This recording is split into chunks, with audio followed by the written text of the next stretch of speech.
nagpapasalamat sa lahat ng mga frontline workers mula sa hanay ng social services, health, public safety, transportations at sa mga pribadong institusyon na walang sawang naglilingkod para tuloy-tuloy na mabigyan ng serbisyo at tulong ang ating mga mamamayan. Pilipinas, sa ngalan po ng ating presidente, inaasahan po namin na lahat. Partikular na nais kong pasalamatan ang mga social workers ng DSWD at ng iba't ibang local social welfare development offices sa buong bansa. Nakakabalisa at nakakalungkot na malaman na kayo ay biktima ng pananakot at pag-aalikusta. Batid namin ang pangamba ng inyong naramdaman. Kung kaya kami ay kasalukuyang nagipag-ugnayan sa kaukulang ahensya upang masiguro ang inyong kaligtasan. Naway hindi maging hadlang ang mga pananakot upang ipagpatuloy natin ang paglilingkod sa sambayanang Pilipino. Kaisa ninyo kami sa laban na ito. Higit kailanman, ipamalas natin na ang kabutihan ay mananaig at magwawagi laban sa kasamaan. Sa puntong ito, hayaan ninyo ako na ibahagi ang pinagkabagong ulat sa implementasyon ng Social Amelioration Program sa buong bansa. Katuwang ang mga lokal na pamahalaan, patuloy ang DSWD sa pagbabahagi ng ayuda upang maibsan ang epekto ng enhanced community quarantine ng dulot ng COVID-19. As of April 19, ang DSWD at ang ating local government units ay nakapagbigay na ng mahigit 6 billion sa humigit na 1 million na non-4Ps beneficiaries. Karagdagan dito ay mahigit na 16.3 billion na naipaabot sa mga 4Ps beneficiaries sa kanilang mga cash cards sa buong bansa at mahigit 323 million pesos na naibahagi sa 40,000 na PUB drivers dito sa National Capital Regions. Sa pangkalahatan, umabot na sa mahigit na 22 billion pesos ang naipahatid sa 4.7 milyong benepisyaryo ng Social Amelioration Programs. Naibigay na rin natin ang 74.5 billion pesos na pundo doon sa 1,359 na lokal na pamahalaan sa buong bansa. Ito ay 90% sa 81 billion pesos na naibahagi na natin sa ating mga regional offices. Bukod sa emergency subsidy, ang ahensya ay patuloy na nagpapahatid ng augmentations assistance sa mga lokal na pamahalaan na nangangailangan ng mga family food packs. Sa kasalukuyan, nakapagpahatid na ang DSWD ng 445,580 food packs na nakahalaga ng 173 million pesos sa lokal na pamahalaan sa buong bansa. Gayon din, ang ahensya ay nakapagbigay tulong ng mga 18,649 na mga kliyente na may COVID-related cases, kagaya ng dagliang pangangailangan para sa medical or burial assistance. Ang kabuuang halaga ay umabot ng 86 million pesos na naipahatid sa pamamagitan ng ating assistance to individual in crisis situations. Samantala, inumpisahan na din ang pagbibigay ng ayuda para sa mga mahihirap na nakakatanda na kabilang sa Social Pension for Indigent Senior Citizens or SOCPEN. Mayroong 134,000 na pensioners mula sa rehiyong Caraga at sa Cordillera Administrative Region na nabigyan ng tig 3,000 pesos para sa unang semestre ng 2020 ng ating social pension program. Ito ay may katumbas na halaga na mahigit 403 million pesos at katuwang natin dito ang mga lokal na pamahalaan sa pamamahagi ng perang ito. Ang mga nabanggit ay ilan lamang sa mga aksyon ng ahensya bilang tugon sa kasalukuyang public health crisis. Ito ay kontribusyon ng departamento upang maibsan ang paghihirap ng ating mga kababayan na lubos na nangangailangan ng ating pagdamay at pagkalinga. Makakaasa ang publiko na patuloy ang mapagkalingang serbisyo ng DSWD na walang puwang sa katiwalian. Maraming salamat. Handa na po kaming sumagot sa ilang katanungan galing sa media. Galing from Pristine o Philippine News Agency, nagmungkahi ang DILG na i-post ang listahan ng mga Social Amelioration Program beneficiaries para sa transparency. Ano ang ating reaksyon hinggil dito?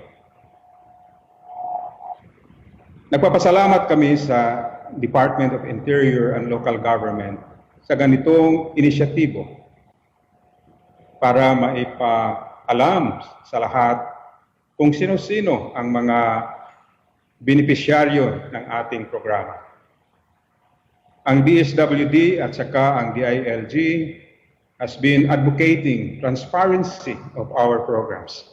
And it is only proper that the public will know who the beneficiaries are and for them to report to the authorities if ever there are beneficiaries who are in the list that they felt doesn't qualify for the social amelioration programs.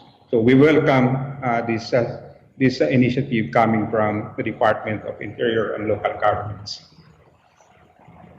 Mula kay Christine sa Philippine News Agency, ano ang masasabi ninyo sa mga social amelioration program recipients na ginamit ang kanilang subsidy sa maling paraan tulad ng droga at sabong?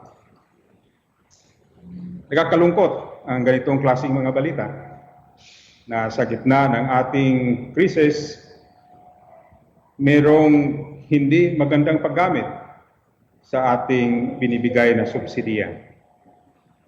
Itong subsidy ay para sa mga pangunahing pangangailangan ng ating mga pamilya para maibsan yung ating kahirapan na dulot ng ating enhanced community quarantine.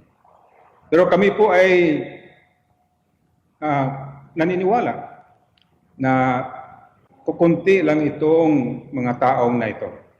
At karamihan nito ay talagang ginagamit sa tama yung ating social amelioration subsidy. At ang panawagan natin na sana sa lahat na nakatanggap nitong ating subsidiya, gamitin ito ng maayos para malampasan natin itong ating naranasan na pandemic. Pangatlong katanungan galing kay Prince Magtules.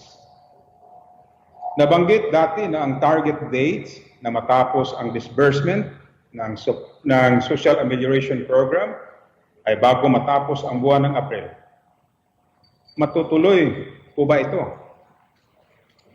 Ating nakita sa ating monitoring sa trending ng ating pamimigay ng subsidiya, tuloy-tuloy ang ating mga local government units, sabay-sabay ang kanilang pagbibigay. At base sa ating pagtatala at saka sa ating estimates, na kung tuloy-tuloy itong trending na ating nakikita, matatapos natin ang pamimigay ng ating subsidiya bago matapos ang buwan na ito. From Jesset, paano po ang refund process kung mapatunayan na hindi pala kwalipikado ang isang recipient? Ang ating ahensya, ang DSWD, magkakandak ng isang validations after the payouts. Ang ating local government units isusumiti ang lahat ng mga papilis kasama ang payroll, kasama ang kopya ng kanilang social amelioration card, at ang DSWD magkakandak ng tinatawag na sample, no, post-audit, at titingnan kung yun bang mga nakatanggap ng ating subsidiya ay karapat-dapat at naka-comply doon sa ating eligibility criteria.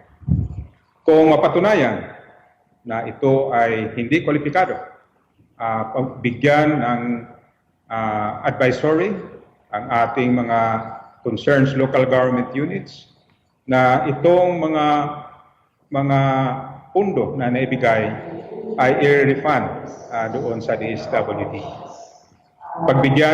Pagbigyan din natin ng kaukulang panahon ang ating local government units na i-apila ang ating mga findings at ito ay i-resolva ng DSWD na sa madaliang panahon.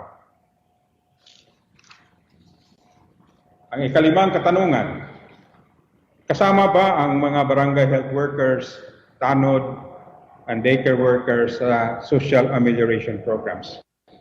Ilang benepisyaryo po mula sa sektor na ito ang makasama. Sumangguni tayo sa Department of Interior and Local Government Units kasi ito ay mga empleyado ng ating local government units. At sa kanilang liham na binigay sa atin, nagsasabi na itong mga kategorya ng mga empleyado ay tumatanggap lamang ng mga honorarium. At ang mga honorarium ay mababa na mapabilang sila sa tinatawag na minimum wage earner. So, dahil dito at dahil gumagawa din sila at tumutulong dito sa ating implementasyon ng Social Amelioration Program at magpo-consider na tinatawag nating frontliners na pagkasya ng ating mahal na sekretary na sila ay isama. Subalit ito ay nangangailangan ng isang assessment kung sila ba talaga ay sole income earner ng kanilang mga pamilya. Ika-anim na katanungan, bakit hindi nakipag-ugnayan ang DSWD sa mga NGOs at CSOs para pamamahagi ng Social Amelioration Program subsidy? Noong una, meron na tayong mga partnerships with CSOs and NGOs sa pamamagitan ng pagbigay serbisyo ng mga social services. However, when it comes to fund transfer to non-governmental organizations, there is an existing COA circular that was issued in 2012. Ang pamagat ay Revised Documentary Requirements for Common Government Transactions na nagsasabi na bago ang isang transaction pinansyal para sa ating mga NGOs at CSOs, meron silang mga dokumento na isumiti sa DSWD para ito ay maproseso at bago pa dyan makapasok sa tinatawag natin na Memorandum of Agreements. Sa aming tingin, masyadong marami ang mga pangangailangan na itinatakda ng ating Commission on Audit. At ang pag-process nito ay matatagalan. Kaya sa aming pagtataya, dahil ito ay isang emergency, nakipag-ugnayan tayo kaagad sa Department of Interior and Local Government na ang ating mga katuwang na local government units ang mamamahala at mag-distribute ng ating mga subsidy.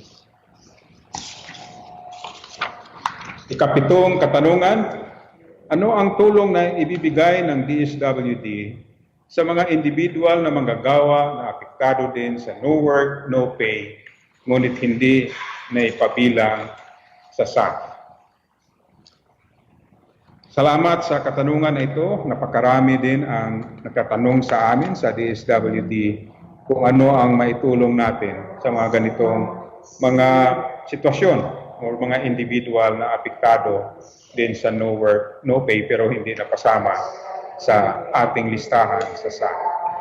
Ang instruksyon ng ating mahal na sekretary na kung hindi ito napabilang sa ating listahan, isumiti ito ng ating local government unit sa DSWD para galing dito sa DSWD, ma-endorsar ito sa ating mga economic managers para kung sakali mabigyan ng additional pundo ang DSWD at mapasama na itong mga hindi nakalista dito sa ating social amelioration programs.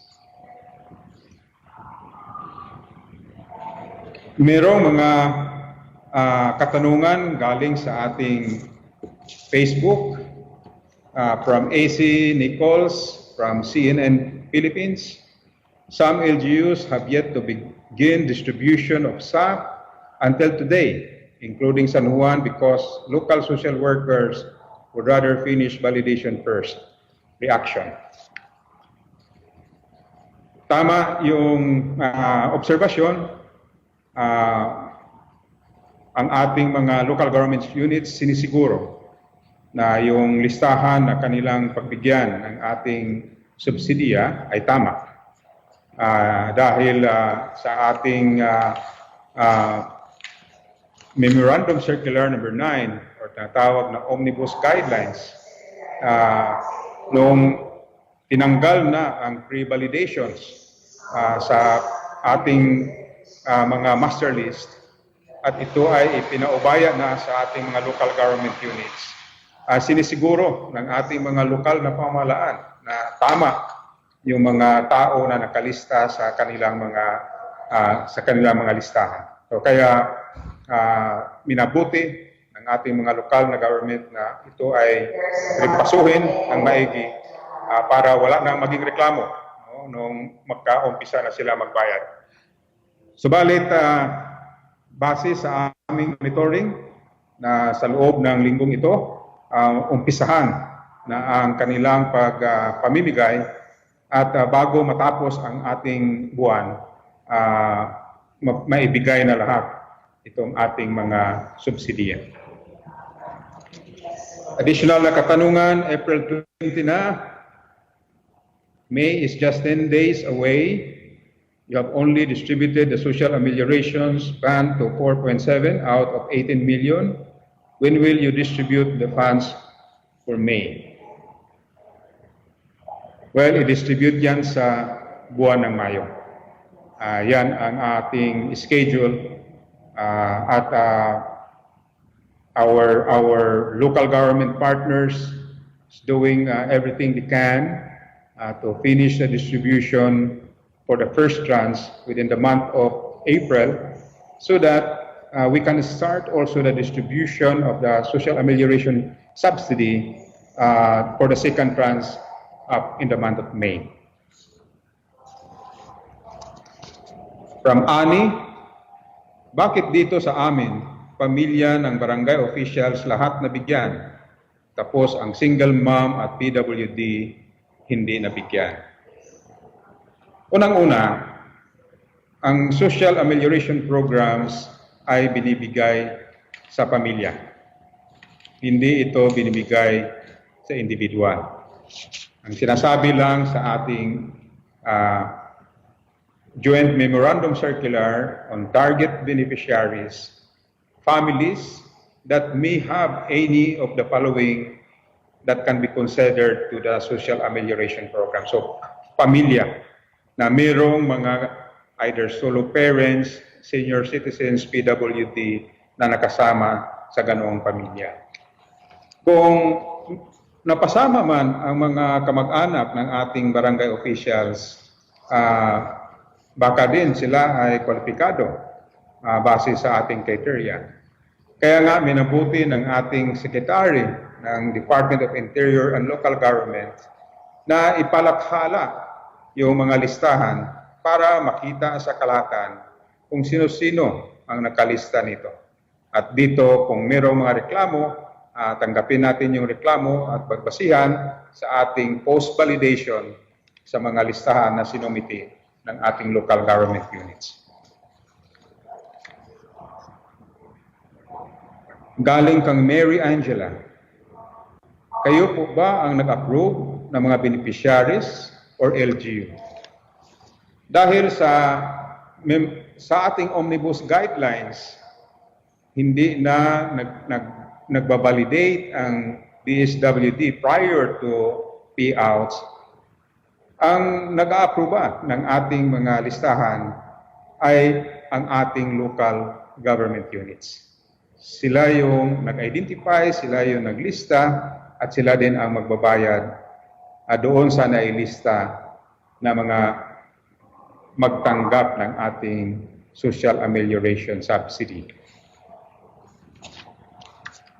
Katanungan galing kay Sel, bakit po sa amin Xerox ang SAC form na ibinigay sa amin? Tama po ba ito?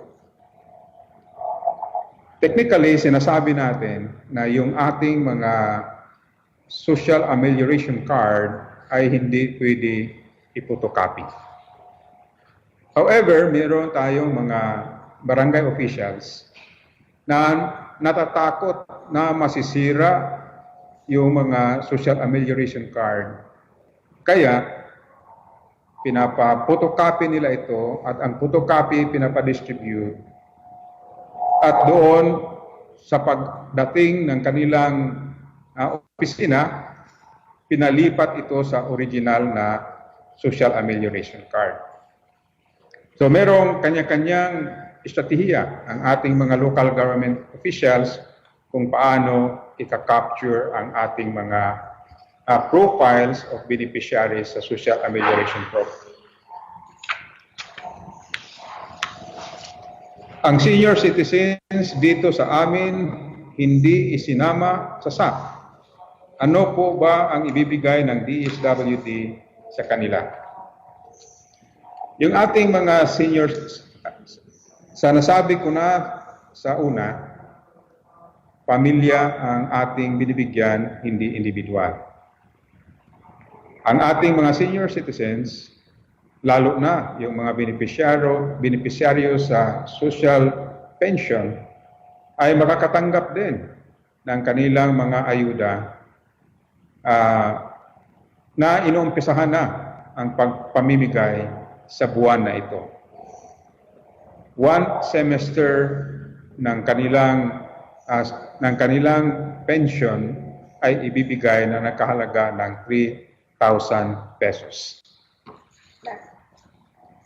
Ang huling katanungan galing kay Nel, bakit hindi DSWD ang nagdi-distribute ng SAP para walang palakasan? Sabay-sabay ang pamimigay ng ating social amelioration program sa lahat ng kapuluan ng ating bansa at 18 million na ibibigay lang sa loob ng isang buwan. Hindi, walang karampatang manpower ang ating ahensya para gawin ito. Kaya humingi tayo ng tulong ng ating Department of Interior and Local Government at saka ng ating local government units na tumulong sa pag-distribute ng ganitong subsidy. Maraming salamat sa lahat ng mga nagtatanong. Muli, kami ay nagpapasalamat sa lahat ng mga kawani, lokal na pamahalaan at iba pang mga ahensya na tumutulong upang magbigay ng serbisyo sa ating mga kababayan na lubos na naapektuhan ng sakuna dulot ng COVID-19. Sumasaludo kami sa inyong sakripisyo at kagitingan. Magsilbing inspirasyon nawa na mga ngiti at luha ng kagalakan ng ating nakikita mula sa ating mga benepisyaryo upang magpatuloy sa ating mga gawain. Ito sana ang mag-udyok sa atin upang patuloy na manilbihan ng walang pag-alinlangan. Patuloy nating tulungan ang ating mga kababayan na igpawan ang kahirapan. Ito ang panahon na kailangan ng pagkakaisa, kapatiran at paghihilom bilang isang bayan. Sama-sama tayong bumangon. Magandang hapon po sa lahat.